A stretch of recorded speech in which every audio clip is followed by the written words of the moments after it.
السلام عليكم ورحمة الله وبركاته. اللهم صل وسلم وبارك على سيدنا محمد وعلى آله وصحبه وسلم. ازيكم يا حبايبي؟ عاملين ايه؟ يا رب تكونوا بخير. معاكم قناة عمل ايديا مع ام كريم. وقبل ما ابدا الفيديو حبايبي اضغطوا اشتراك وفعل الجرس واضغطوا على كلمة الكل عشان يوصل لكم مني ايه كل حاجة بعملها. لو انت ايه اول مرة كده تشرفيني وتنوريني في قناتي. تعالوا النهارده بقى ايه نعمل مع بعض حاجه حلوه. هنعمل مع بعض الكنافه اللي انتوا شايفينها ديت. طبعا الكنافه دي نص كيلو، ومعايا كده السمنه مسيحينها. طبعا لازم السمنه تكون سايحه. خلاص. طبعا ايه الكنافه طبعا متعودين عليها ان احنا بنجيبها في رمضان. لا، احنا الكنافه بتبقى ايه طول السنه، يعني رمضان او غير رمضان. خلاص.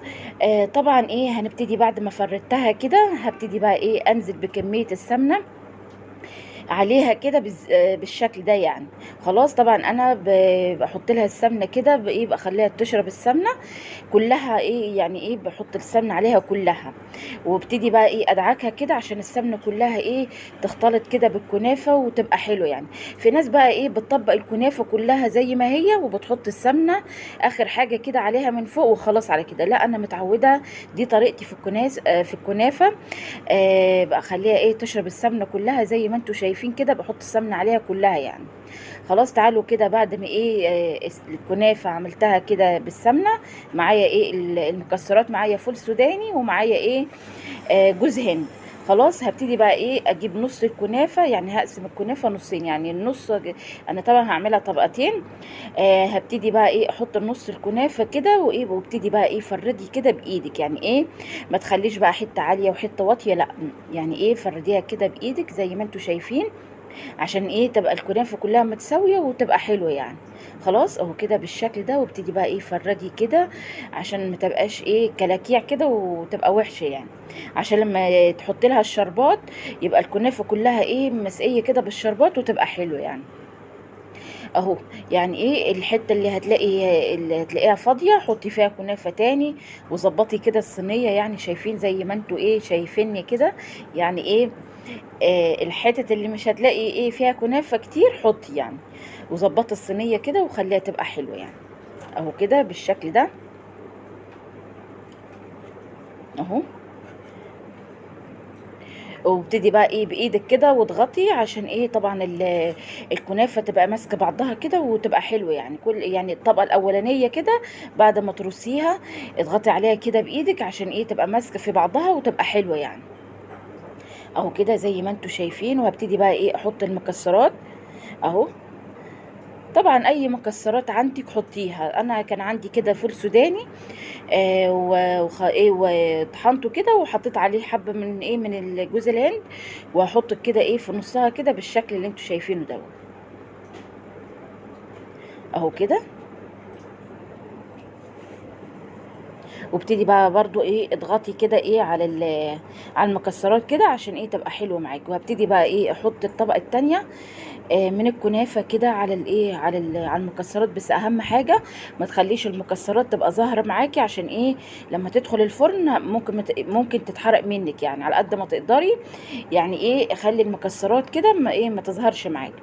تعالوا كده ايه بعد ما حطيت الطبقه التانية كده وضغطت على الكنافه فايضين كده ايه حبه من السمنه كده. قلت بقى ايه احطها كده على وشها عشان ايه تدينا بقى اللون الحلو اللي انتوا هتشوفوه معايا دلوقتي يعني. طبعا انا مشغله فرن الكهرباء. فرن الكهرباء ده حلو جدا جدا جدا، بيساعدني في اي حاجه انا بعملها، سواء مخبوزات حلويات اي حاجه بيساعدني جدا وما ياخدش معايا وقت. طبعا مشغلاه عشان يسخن وايه وهندخلها الفرن ونرجع كده نشوفها مع بعض ونشوف هنعمل ايه تاني يعني. تعالوا كده بعد ما ايه دخلت الصينيه الفرن كده، حطيت الشربات بتاعها. حطيت كوبايتين من السكر عليهم كوبايه ونص من الميه وعصره ليمونه وورقه فانيليا. خلاص. هو ده الشربات بتاع الكنافه. وهسيبه كده يغلي معايا. اول ما تلاقيه تقل كده يبقى خلاص كده، يعني ايه ننزله كده من على النار. تعالوا بصوا بقى ايه الكنافه بعد ما طلعتها كده من الفرن. طبعا الشربات ده سخن مش ساقع، يعني انا طفيت عليه وسيبته يعني ما حطيتوش في التلاجة. خلاص اهو كده عشان انا عايزه الكنافه بتاعتي بتبقى ايه تبقى طريه معايا يعني. وهبتدي بقى ايه ننزل كده بالشربات كده على الكنافه. شايفين الكنافه كانت جميله جدا جدا جدا ولونها كان حلو. يعني التحميص بتاعها كان حلو جدا يعني. كله واخد الصينيه كلها واخده لون واحد، وكانت تحفه والله وكانت جميله. اهم حاجه بقى ايه بالكبشه، بمعلقه، باي حاجه عندك، بالشربات كده وايه، وتسقيها كويس، يعني تحطي عليها الشربات كويس، عشان ممكن ايه تبقى حته كده من الكنافه ما فيهاش شربات، تحطي لها يعني على قد ما تقدري كده. ظبطي كده ايه الشربات، بصوا بالشوكه كده، وهضغط عليها عشان انا عايزاها كلها ايه تتشرب كده من الشربات بتاعنا. خلاص اهو كده بالشكل ده اهو. يعني بصوا الحتت اللي انا ايه حاسه ان هي ما فيهاش شربات، بحط لها يعني تاني، يعني ايه بحط لها كده كل ايه، يعني الشربات كله كده زي ما انتوا شايفين كده، وايه وحاطط لها الشربات كله اهو. وخلاص كده الكنافة بتاعتنا ايه خلصت. وكانت جميلة جدا جدا جدا، والله العظيم كانت تحفة تحفة تحفة. والشربات لما يبقى دافي او سخن، والكنافة بتبقى سخنة، بتبقى حلوة جدا، وتبقى طرية كده معاكي، وتبقى جميلة يعني. واتمنى تكون الكنافة عجبتكم، وطريقتي تكون عجبتكم. دي طريقتي في الكنافة، بعملها يعني على طول، كنافة المكسرات. واتمنى تكون عجبتكم. لو عجبتكم لايك وشير كده لاعمال ايديا مع ام كريم. بحبكم في الله احلى متابعين. وما تنسيش اللايك من ايدك الجميلة، عشان الايه القناة تكبر بيكم والفيديو يكبر بيكم. والسلام عليكم ورحمة الله وبركاته.